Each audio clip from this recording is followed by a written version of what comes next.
ఈరోజు హైదరాబాద్ నడిబొడ్డున రవీంద్ర భారతిలో డాక్టర్ రియాజ్ గారి సూచనలు సలహాల మేరకి అంకుష్ గారి ఆధ్వర్యంలో ముస్లింలో ఉన్నటువంటి బీసీఏ బి అండ్ ఈ మూడు కలిపి పోరాటం చేయాలనే ఒక ఆలోచనతో ఈ యొక్క మీటింగ్ని కండక్ట్ చేయడం జరిగింది. దీని యొక్క ముఖ్య ఉద్దేశం బీసీబీ నూర్ భాషా దూదేకుల కులస్తులు ఎన్నో ఏళ్లుగా వివక్షకు గురవుతున్నారు. దాని బీసీ దూదేకుల హక్కుల సాధనకు మేము పోరాటం చేస్తున్నాము.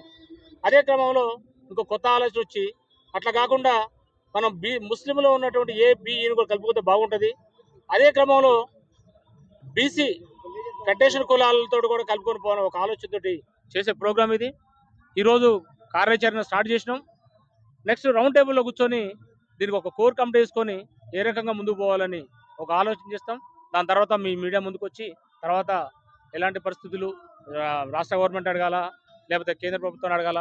42%లో ఇవాళ కొద్ది ద్వంద్వ వైఖరి వహిస్తున్న బీజేపీ గవర్నమెంట్ 42% ముస్లింస్కి 10% ఉందని కొద్ది అబద్ధాలు ఆడుకుంటూ ఈ డైవర్షన్ పాలిటిక్స్ పట్టిస్తున్నటువంటి బీజేపీ గవర్నమెంట్ కూడా మీరు సమాధానం చెప్పాల్సిన అవసరం ఉంది. వాళ్ళకు కూడా కనువిప్పు చేస్తాం. అతి త్వరలో మీ మీడియా ముందుకు వచ్చి అన్ని విషయాలు కూడా తెలియజేస్తాం.